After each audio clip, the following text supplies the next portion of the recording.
Hey everyone, this is Britton with Aligned with Prosperity, Power, and Purpose. And we've been talking about how your emotions can really mess with your finances and your business. And my question was, are your emotions keeping you from being financially successful? Okay, so far we've talked about envy and we've talked about abandonment. Today, we're going to talk about anger. Anger.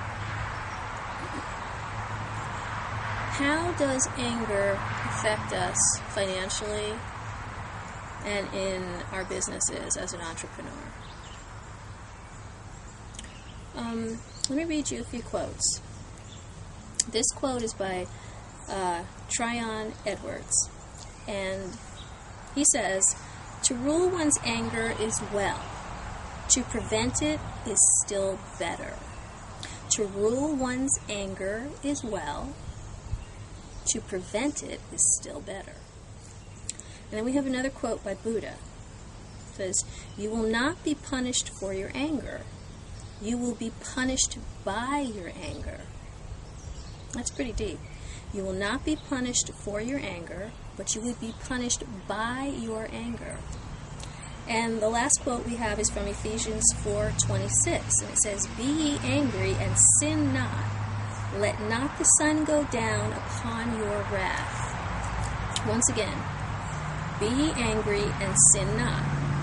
Let not the sun go down upon your wrath. Because we have like three pretty different quotes that are basically saying all the same thing.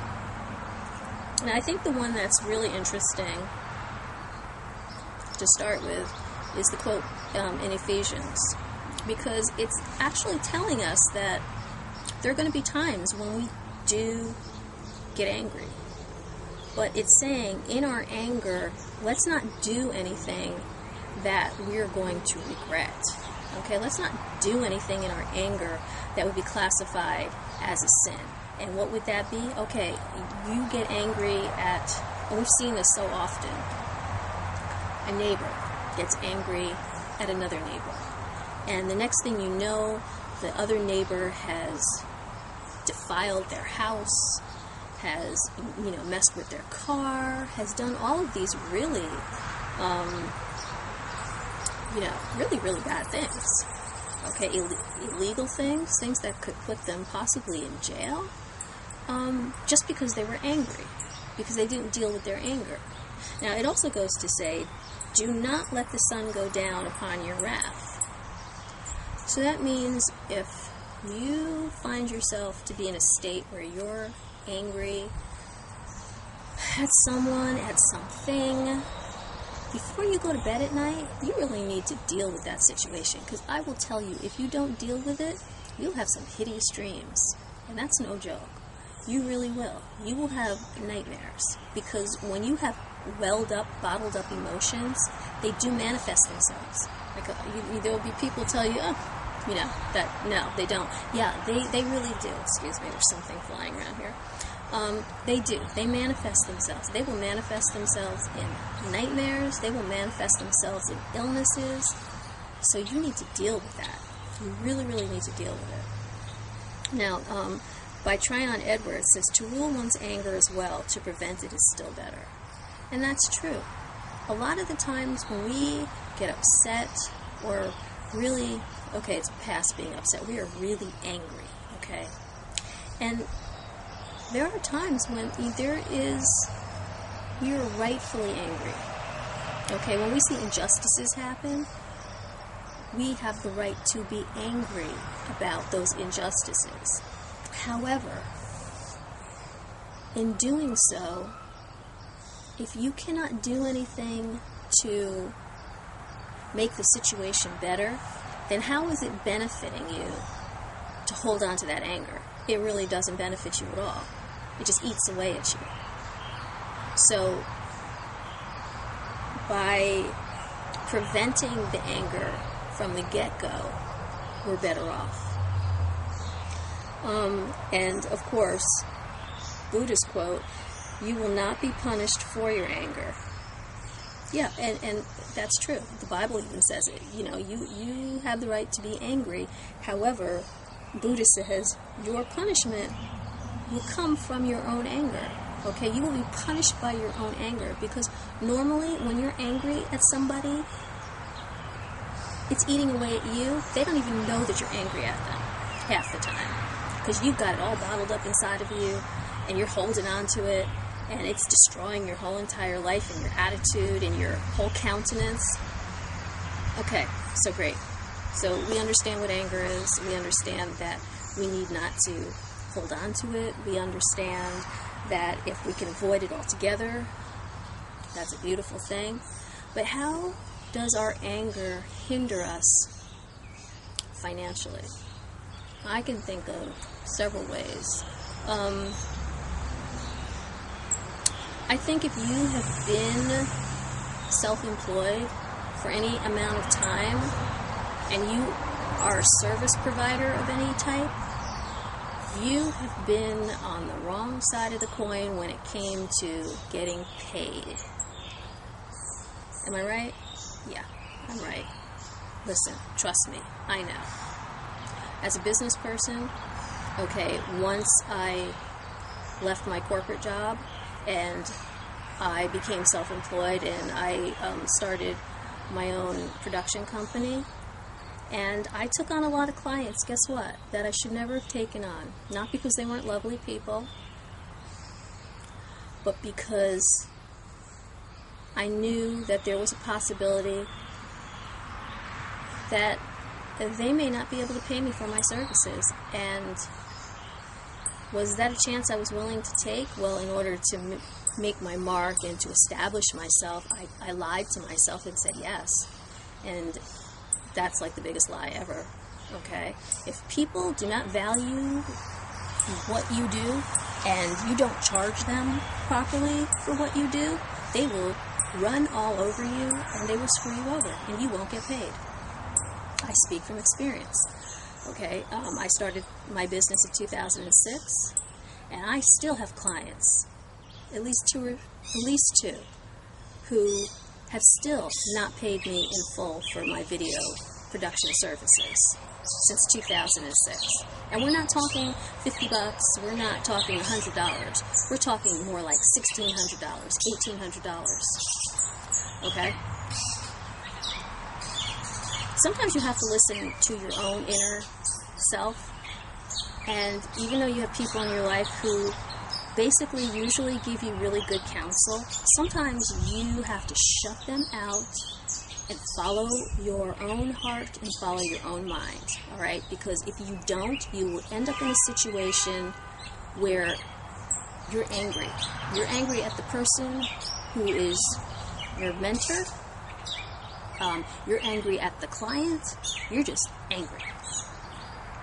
And guess what? When the next client comes around, do you think your attitude is one that is going to draw in more clients?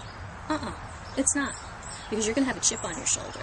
Because you're going to remember so-and-so didn't pay you for that particular service. So now you're still holding on to that anger. You're trying to get new clientele. Do you think that they can't feel those vibes? Because if you think that they don't, I'm here to tell you, yes, they do. Absolutely. And if it doesn't come out in the first meeting or the second meeting, it may come out during the project somewhere.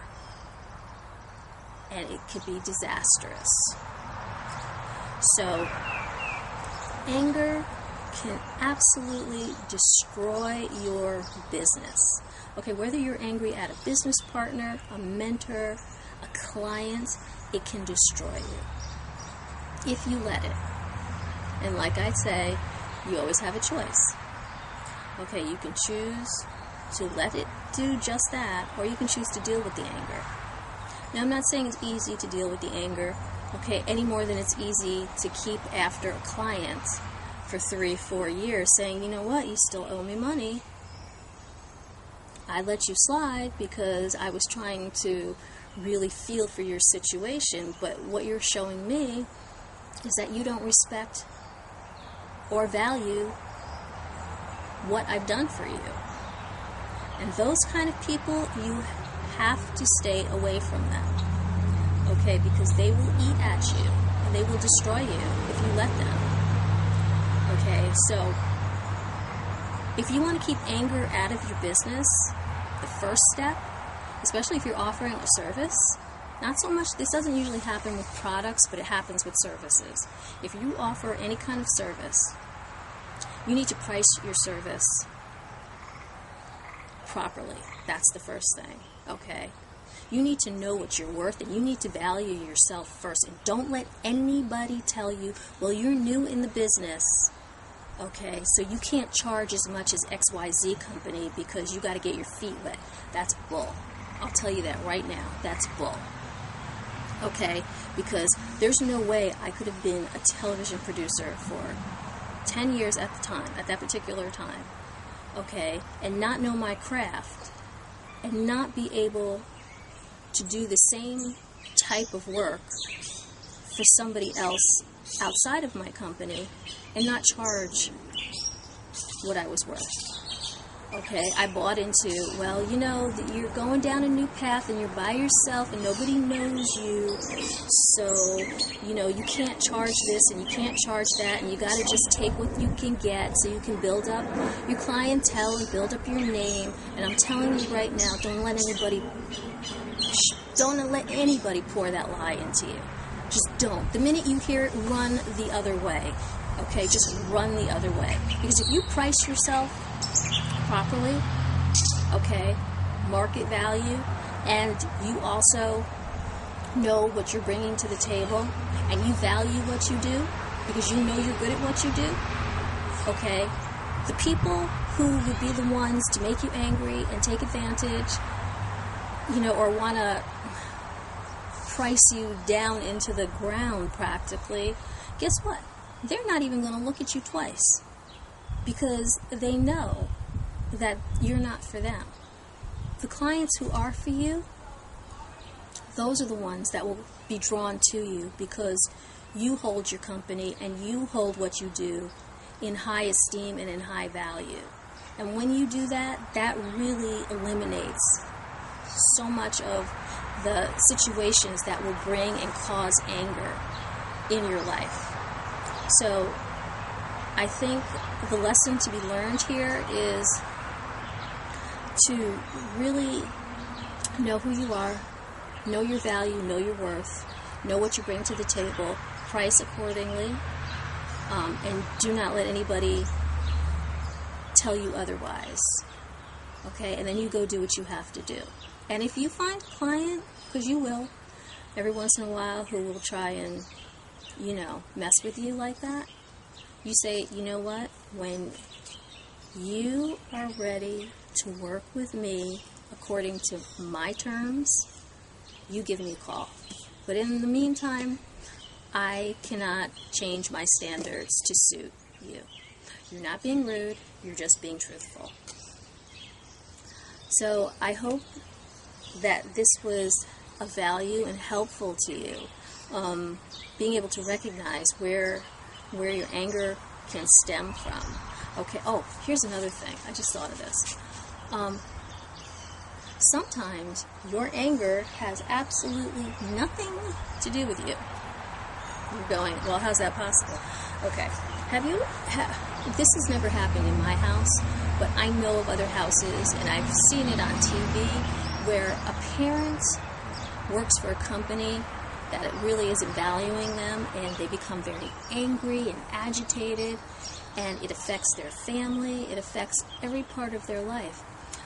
The one thing that they never think about, okay, is how is this affecting my kids? Because down the line, do you not think that that child, when they're of age to get a job or to go into business for themselves, are not going to carry some of that baggage that they learned and those attitudes that they learned from their parent who was always angry about business? Think about that. What are we passing on to our kids with those attitudes and those emotions that we have never dealt with? We really need to think about that. So, once again, this is Britton with Align Yourself with Prosperity, Power, and Purpose. Okay, make it a great day. Thanks.